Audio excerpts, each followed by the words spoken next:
Continuando de onde paramos, na primeira etapa do módulo 3, quais são os desafios da conectividade e do uso de tecnologias digitais nas escolas brasileiras, de acordo com a pesquisa TIC Educação para 2023?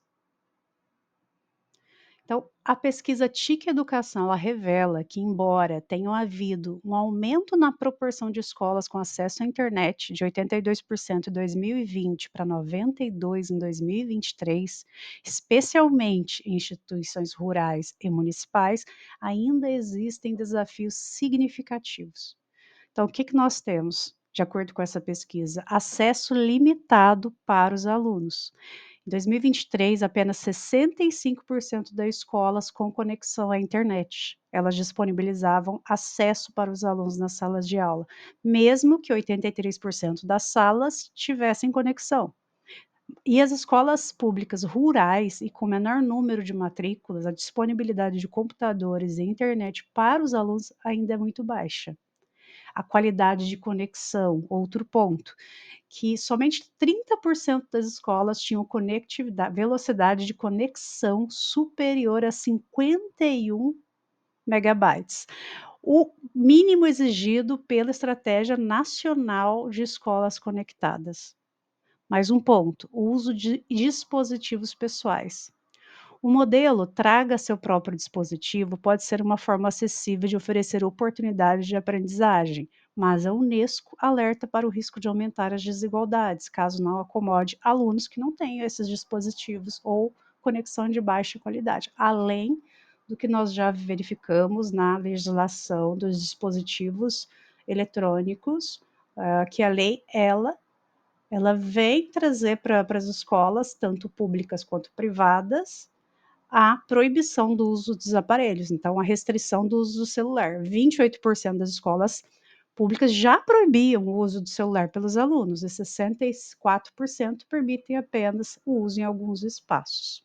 Então, levantamos agora essa questão de não abordar a educação digital de forma mais ampla, que é necessário realizar essa discussão. Então, esses desafios, eles destacam a necessidade tanto na infraestrutura, na redução de custos de ampliação e disponibilidade de acesso em regiões mais vulneráveis, para que haja a diminuição dessas desigualdades. Outro ponto: como a justiça de dados se aplica à educação e quais são as suas implicações para a privacidade dos alunos, dos estudantes e crianças. Então, a justiça de dados busca combater o viés algoritmo, proteger a privacidade digital e promover a alfabetização em dados, ou seja, o letramento digital. Então, não apenas combater o viés algoritmo, não apenas garantindo que os dados de treinamento de algoritmos sejam representativos, mas também que os processos de ensino e avaliação eles sejam inclusivos e abranjam diversas formas de conhecimento e aprendizagem, evitando o estreitamento da avaliação para o que é mensurável por testes padronizados. Proteger a privacidade digital. Então, reforçando a privacidade como um direito humano fundamental, que abrange o controle sobre as informações pessoais e a liberdade de expressão de identidade, isso implica um marco legal e regulatório de apoio para as interações online seguras. Então, a LGPD, a Lei Geral de Proteção de Dados, e o Comentário Geral número 25 da ONU sobre o direito das crianças no ambiente digital, eles são exemplos de documentos que ressaltam a importância de proteger esses dados sensíveis de crianças e adolescentes. Outro ponto na justiça de dados, na educação, promover a alfabetização em dados, ou seja, capacitando os alunos, funcionários e famílias a compreenderem de forma informada e consciente como as tecnologias e os dados são usados. Não apenas para minimizar violações de privacidade, mas também para usar dados para o conhecimento e benefício social. Então, isso requer programas educacionais robustos que abordem a transformação de dados e economia digital sobre uma lente ética de justiça. Ou seja, nós estamos falando aqui também de consciência digital. um ponto que é um ponto teórico de que não só haja consciência de acordo com a aprendizagem no âmbito do currículo, mas também uma consciência digital de todos.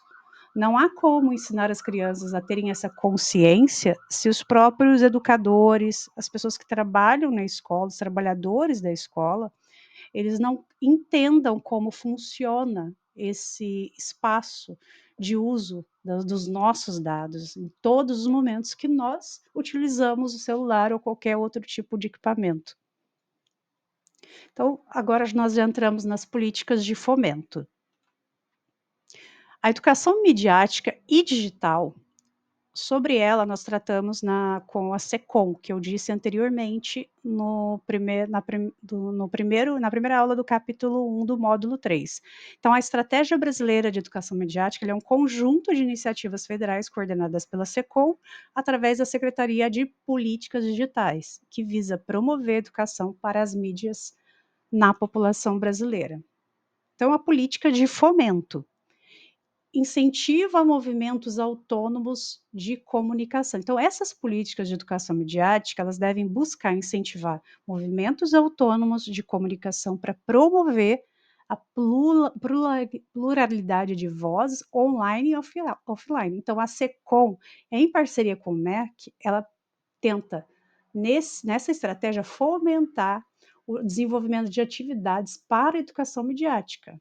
Na jornada também, dentro da escola de tempo integral, porque através da escola de tempo integral é possível construir um currículo mais ampliado para que essas estratégias elas tenham condições de chegarem até o currículo transversal. Por quê? Porque hoje nós temos uma quantidade de professores em licenciatura de computação muito pequena no Brasil. Então, são poucos professores que poderiam articular, dentro do contexto das escolas públicas, um componente curricular de educação midiática. Então, hoje o que nós temos no Brasil é a maioria dos municípios trabalhando de maneira transversal. Campanhas educativas. Então, serão desenvolvidas campanhas para difundir conteúdos de educação para a mídia, adaptadas a diferentes públicos e estratégias, podendo ser realizadas pela SECOM ou em parceria com outros órgãos e instituições. Então, essa é mais uma estratégia dentro dessa política de fomento. Então, essas campanhas elas devem também visar o uso consciente de telas pelas crianças, com orientação, elaboração em parceria com vários ministérios. Inclusão no currículo escolar, o que nós já dissemos anteriormente. Então, incluir no currículo escolar, como da Base Nacional Comum Curricular, reflexões para o uso saudável de dispositivos digitais e cultura digital. Isso já aconteceu com a BNCC Computação, que ela já é mais um componente incluído na BNCC. Formação e qualificação de profissionais da educação e multiplicadores. Mais uma política de fomento que com o avanço tecnológico existe investimento urgente na formação e qualificação contínua de profissionais da educação e multiplicadores para o pensamento crítico diante das mídias. Então, nós vamos ouvir falar muito sobre essas políticas no decorrer dos próximos anos, porque é uma obrigatoriedade, o componente curricular, seja de forma como componente, ou seja, de forma transversal. Então, essas políticas de qualificação profissional para os professores, elas vão se alargar. Nós vamos ouvir falar bastante sobre isso, porque vai ser uma necessidade do professor que está em sala de aula hoje. Então, ele vai trabalhar bastante a formação inicial dentro das faculdades, universidades, fomentar e articular com essas instituições de ensino superior projetos também de extensão para formação de docentes que já estão nas disciplinas. Então, isso é algo que já é atual e que vai ampliar.